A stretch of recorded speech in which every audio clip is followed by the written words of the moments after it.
Hello, and welcome to the Middle East Forum speaker webinar series and podcast, Israel Insider with Ashley Perry. I'm Stacey Roman, and I will be moderating this discussion today. We're pleased to have Mr. Ashley Perry, advisor to the Middle East Forum's Israel office, join us here each Wednesday to update us on the latest events in Israel. Mr. Perry will be giving us a briefing on the current situation in Israel for 15 minutes, followed by 15 minutes of Q&A from the audience. Should you wish to ask a question, please use the Q&A box located at the bottom of your screen to type your question. And with that, I will turn the discussion over to Mr. Ashley Perry. Thank you very much, Stacey, and good evening from Israel. As those of you who have been following the Israel Insider for a while will know that it has been difficult to predict what the subject matter will be on any given week. When I have to put up the title on Friday before, and now it's Wednesday, and one can imagine during a war that becomes even worse. One second, Stacey. Oh, okay, good. So tonight, the big issue that arose was the press conference given by Prime Minister Benjamin Netanyahu. A lot of people think this is when I say press conference, it's more a statement. Many people think it's a statement that should have been made a long time ago. There were differences of opinion within his office, whether he should take responsibility, be accountable, apologize perhaps, like some of the heads of the security services, army, and even his national security advisor have done. But tonight, he went part of the way. Some people say he stopped short of taking responsibility. He said that there will be a lot of questions after the war, and everyone will have to answer for them, including me, which is definitely something that we haven't heard before. But again, some people felt it was still short of accepting responsibility. But what was also interesting is he laid out a new aim for the war. Up until now, Benjamin Netanyahu has been really drumming the beat that the only goal of this war is to defeat, annihilate, exterminate, get rid of, whatever word he uses in the press statements or in his press conferences with the slew of foreign leaders who have come to Israel over the last week. Today, he said, alongside that, to defeat Hamas, is to free the hostages. And it's interesting because that was put up for the first time. Why he did that is probably because on that issue, certainly there is movement. We saw two hostages released last week. We saw two hostages released this week, two elderly women. And apparently there are breakthroughs, or at least movement, on the release of further hostages. There is talk that children under the age of 16 will be released. Others say women and children will be released. Soldiers will not. But what there appears to be is some goodwill, at least on that issue, at least from some parties. And what's most important is the issue of Qatar suddenly not suddenly, Qatar has been there for a while, but certainly it's become front and center. As one can imagine, after the October 7th massacre, people were looking to see who is funding, who is servicing, who is behind Hamas, and the most obvious one is Iran. But Qatar also plays a role. We know that for quite many years, Qatar has been funding Hamas, has been bringing money, cash, in suitcases even into the Strip. And its role with Hamas and other terrorist organizations has suddenly come under the microscope, which has caused them quite a lot of consternation because, as we know, Qatar in the World Cup and buying famous sporting teams around the world, and their sort of full court press and trying to present themselves as a modern country, as a country which really seeks to be a unifier, which seeks to really be part of the West, has come obviously under fire from various sources. And once again, what has obviously happened is Qatar is someone who can talk to both sides. They're someone who, they're an organization which has been accused both of funding terrorist organizations, but has a significant US base on its territory. So, it has played sort of both sides on this, and it can play, and it apparently is playing a role in the release of the hostages, because it is talking to Hamas and is talking to Israel directly or indirectly, depends who you speak to. There obviously are ties to the Qatari leadership here. And we saw part of that in the last day with the fact that Foreign Minister Eli Cohen, who was in New York at the United Nations for this debate on, the war in the region, he pointed an accusing finger at Qatar. That enraged the Qataris. Obviously, that they sent a message to America that is not acceptable when it is trying to play what it describes as a responsible role. And we saw, astonishingly, Tzachi Hanegbi, Israel's national security advisor, basically, obviously ordered from above to put out a statement that says the Qataris are playing a responsible and constructive role in this. As one can imagine, he was attacked by people in this government, Orit Struk being one of them, Minister Orit Struk, and also people outside, like former Prime Minister Naftali Bennett. Qatar is not a country well liked in Israel. It's not a country that is seen as having a responsible role previously, but it is clearly having a role in the hostage negotiations. So Israel would like to calm the waters, and it really is quite an unprecedented thing for a senior Israeli official to write something relatively positive, actually more than relatively positive, about the Qataris. Unfortunately, with this going on, we have had a return to politics as usual, unfortunately, in Israel. That happens even during war. What we have seen in the last few days is a return of many ministers who've been quiet because, as one can imagine, there's a lot of anger. The country's still in shock. 19 days later, 18 days after the 7th of October, the country's still in shock. The country's still angry. And that's, as I said, part of what played into Prime Minister Netanyahu's live statement tonight.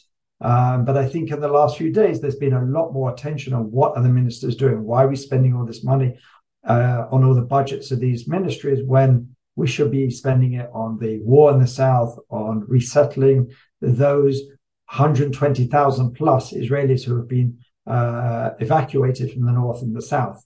So there's been a lot of anger. We've already seen one resignation, the so-called Hizballah Minister, Public Diplomacy Minister. Now we've seen Deputy Minister in the Prime Minister's office, Avi Maoz, who is a controversial figure anyway, who has said that he will dedicate, didn't say exactly how much or what, but some of the money which he has been promised for the war effort. And we've seen some other attempts like that. We're also seeing other ministers trying to look relevant, trying to, saber rattle at times, or trying to look like they're playing roles behind the scenes and do important things.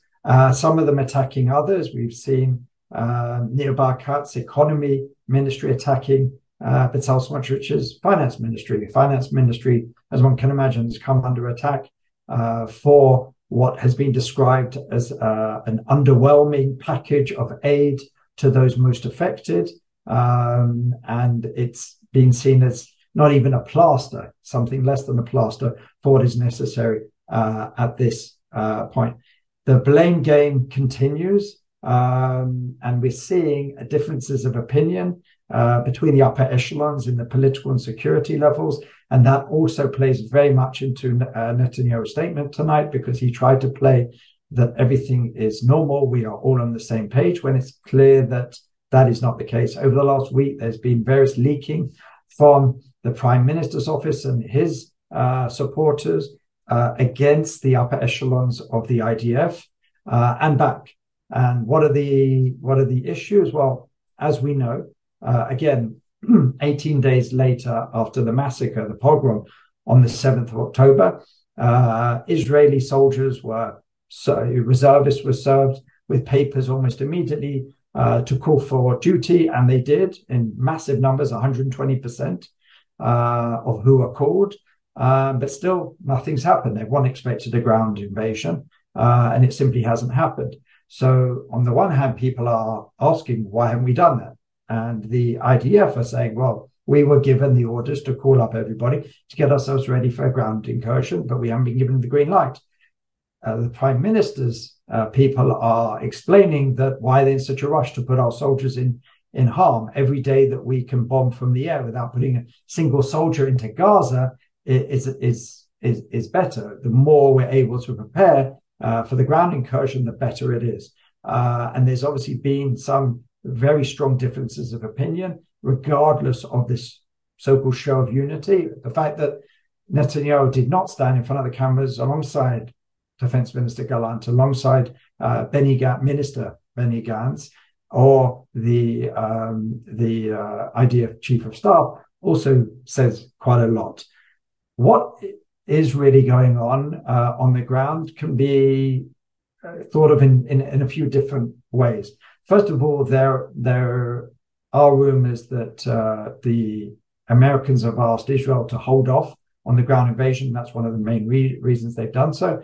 Various positions have been put out. Some have suggested that it's because they want to make sure that all of the American forces in the region are brought up to scratch and brought to the region to make sure that if this war does get out of hand, if it does become more regional, America can defend its assets, which it has many bases throughout the region. We've seen some attacked in Iraq in recent days.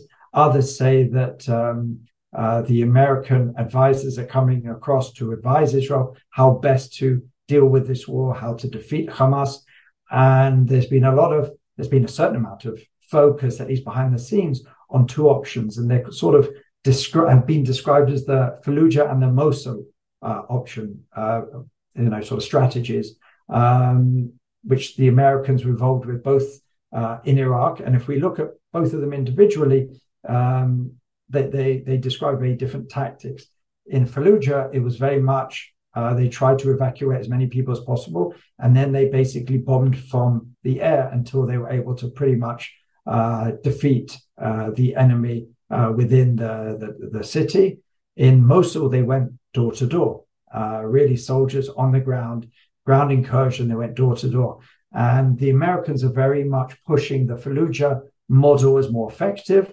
Israelis are certainly listening to this, it seems, from the moment, because they are doing more and more from the air. We saw certain bombs being dropped today that we haven't seen up until now. I don't know if they could be described as bunker busters, but certainly far more heavy, far more deadly to those who may be, or most certainly are, hiding in underground bunkers, which is where the Hamas leadership remain. So that could be another reason to try and do as much as they can from the air before they need either a full ground incursion or maybe something less with some special forces. But that's certainly what is being discussed. But there certainly appears to be very different differences of opinion within the upper political and security echelons. Regionally, things are actually getting very interesting. First of all, we've seen in the last couple of days something relatively extraordinary. Usually in these kind of situations, you would expect the higher the Palestinian fatality rate, the more anger there'd be from the region. And we certainly see that with those like President Erdogan, who put out statements that Hamas is not a terrorist organization, it's a freedom fighter, and it's a genocide, etc. And we've heard that from a few leaders. But we've also heard from the likes of Bahrain, which have come out with relatively positive statements. They're saying we should not let this ruin the economic agreements that we've been signing and the spirit of the Abraham Accords, etc., etc.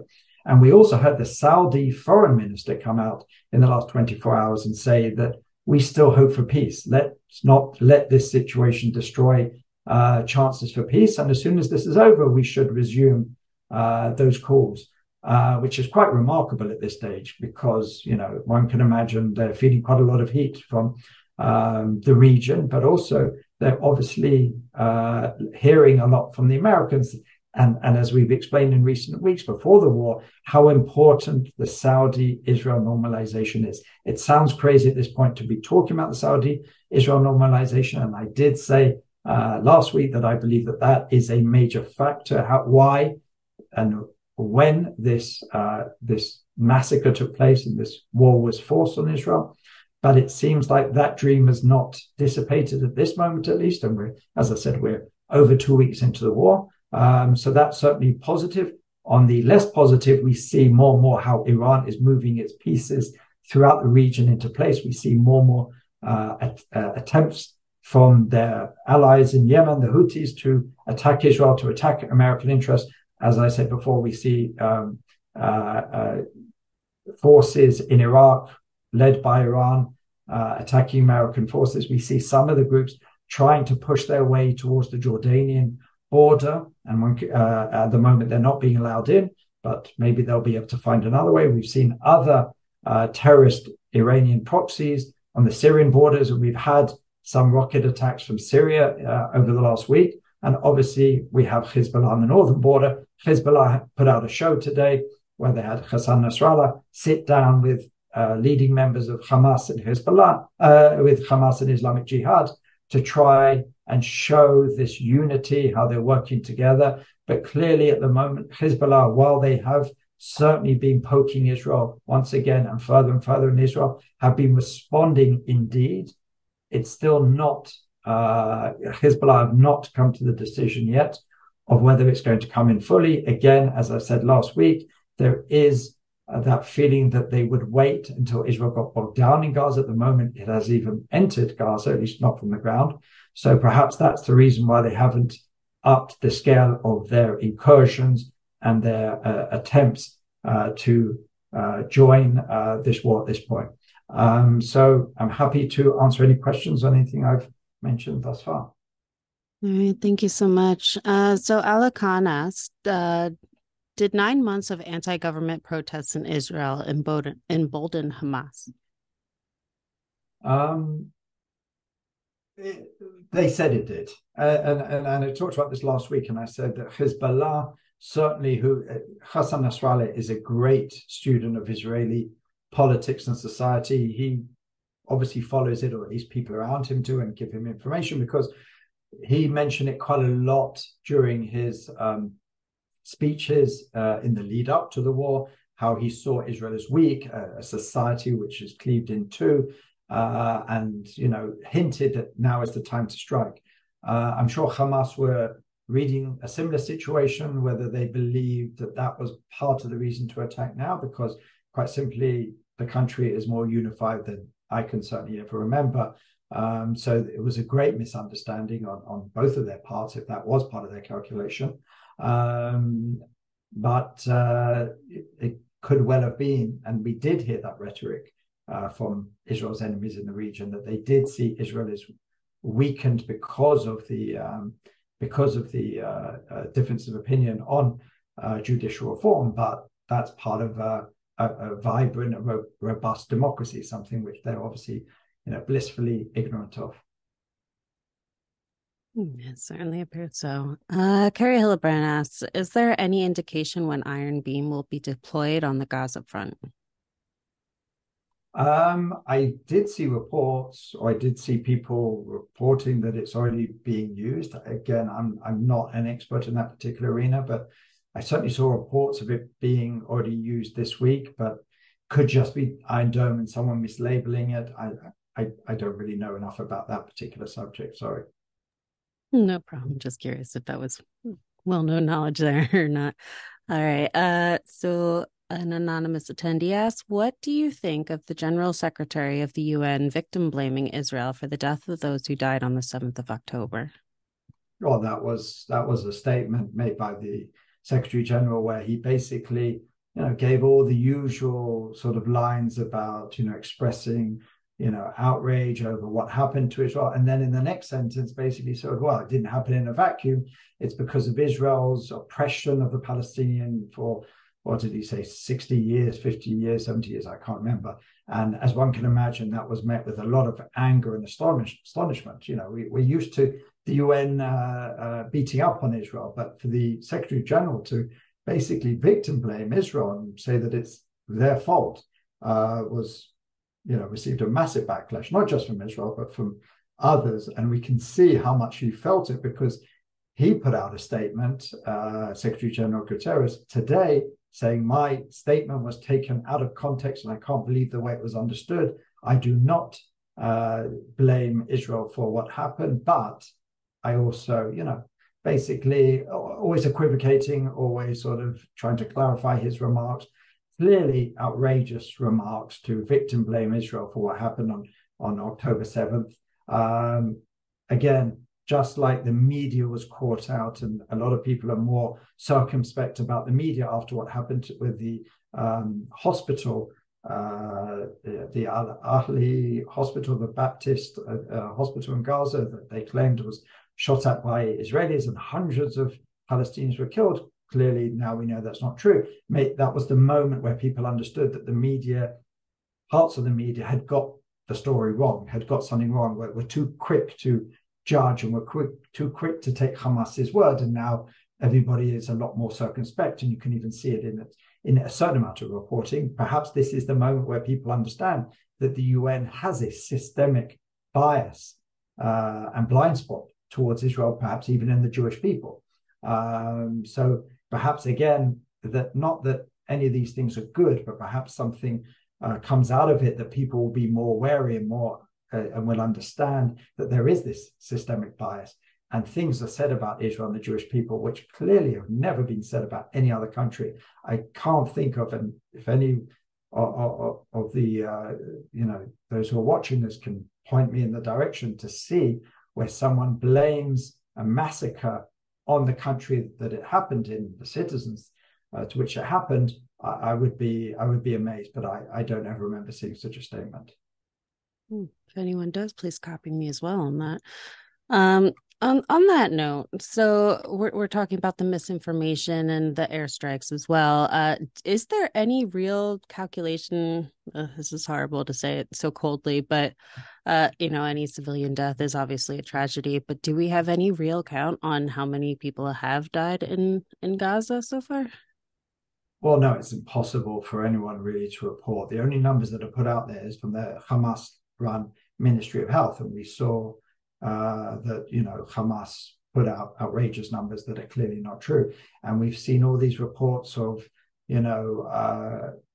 Hamas padding the numbers in various events, and also they try and pad the scenes sometimes to make sure that the image is out there. Someone sent me earlier that 3 different scenes had the same little girl who had been injured in 3 different bombings, in a series of days.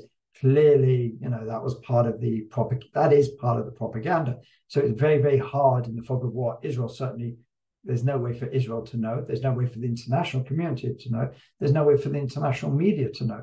The only numbers that have been put out there are the Hamas numbers, and obviously they want to pad it as much as possible. So there's no way that I could certainly give any numbers at this point. Thank you for that. Carrie Hildebrand asks, Macron raised the possibility of a multilateral force. Is this considered a serious proposal? Will any countries be moving forward on this? Well, he actually walked that statement, or at least his office walked that statement back. Yes, he did talk about that, but then it was more sort of, we have your back, but from far back. Sort of that's the walk back on that original statement. Clearly, there's not going to be multinational forces fighting for Israel. Perhaps there'll be more support in the region, just like the Americans have. I believe there's some British warships in the region, perhaps mostly, I would say, to make sure that it doesn't get out of hand regionally, because as I've said to you, that there is a scenario where this does become a wider regional war, even though Israel is already being attacked from at least 5 fronts, I believe.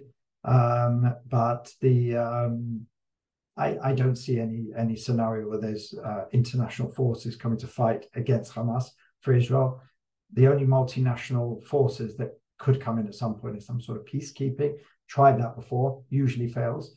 But clearly, the French authorities understand that the president misspoke because they already walked back that statement. Understood. Thank you.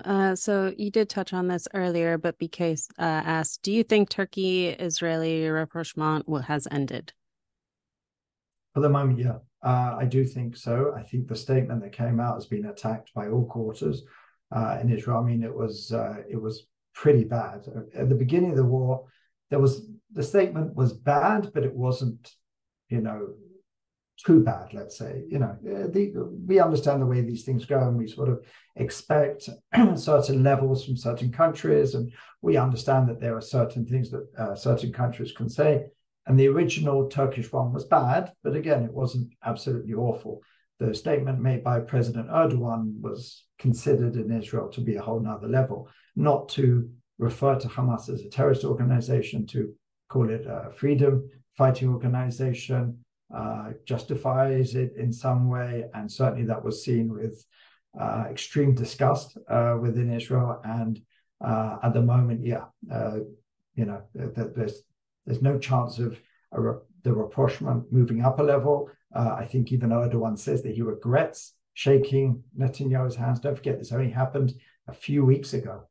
It's Erdogan has made a decision quite clearly at this point that for him, trying to be seen as the leader of the Muslim world, trying to whip up or at least be on the side of the extremists, seemed to be more important than this rapprochement with a regional power. So it's clear what's happening at the moment. But again, who knows what will happen in a year? We've seen Turkish-Israel relations go up and down. So, you can never say relations are over, but certainly the rapprochement we saw over the last year is certainly going to be frozen, if not walked back quite a lot here in the coming days and weeks. Thank you. An anonymous attendee asks, how long economically can Israel keep 300,000 reservists called up? Well, Israel has a pretty robust economy. It's it's not just the actual cost on paper, it's also the human cost. One can imagine 300,000 people outside the workforce is having a major effect on the education system, on transportation, on sanitation. Israeli soldiers literally come from every walk of life, from every level, socioeconomic strata. So it is having a major effect. It is costing the country also a lot of money because the country has to pay for someone when they're in the reserves. They have to, offset what they could be losing from their work. And also, don't forget, they have to also, they're paying a lot of money to move 120,000 people into hotels.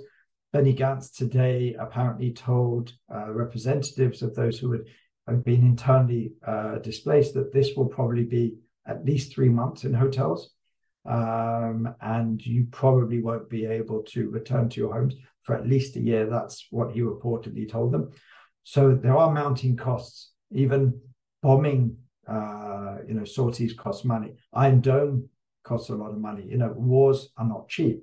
So it certainly is damaging for the economy. And we saw that with one of the major credit rating organization, I think it was Moody's, that came out and said that its credit rating is unchanged, but the forecast is certainly less than positive. One can imagine after everything that's happened in the world, Corona, and then the Ukraine crisis, and now Israel at war for the foreseeable future, is certainly going to be seen negatively in economic terms. But Israel is at the moment, it is able to deal with it. How much longer, for how many months or longer, certainly will be difficult to tell, but certainly keeping 300,000 people, near, not just in the southern border, in the northern border, and other places, because we are stretched. As I said, we are fighting on many different fronts, or potentially fighting on many different fronts. So it's not just on the southern border, but the claim is that they are training, they are getting better at what they have to do, they're getting more detailed information. So again, the positive side is that apparently they'll be better prepared when they do actually go in, but certainly it is economically a very great strain on the economy. Absolutely. Robert Larrick asks, are countries, including the UN Security Council, pushing back enough on Hamas's use of civilian shields as what's causing the humanitarian crisis? Well, for something to be addressed by the Security Council, someone has to bring it up. The problem on the Security Council is you have certain countries like China, like Russia, which are more on the side of Iran, its proxies, whether they are Hizballah, Hamas.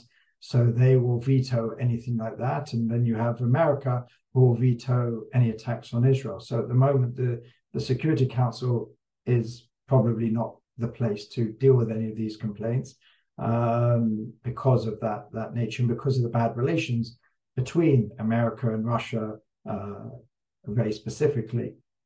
So the Security Council probably, even countries will still bring these things to the Security Council, but whether they target one side or another at this point, it's unlikely that anything significant will pass through. Understood. Thank you. All right. So we've come to the close of our webinar and podcast. Ashley, thank you for taking time to update us this week. Thank you. For our viewers and listeners, please join us Friday at 1 p.m. Eastern for a webinar with Andy Zimanides and Jordan Cope discussing Turkey supports Hamas, how to respond. Thank you all for joining us, and I hope you have a wonderful day.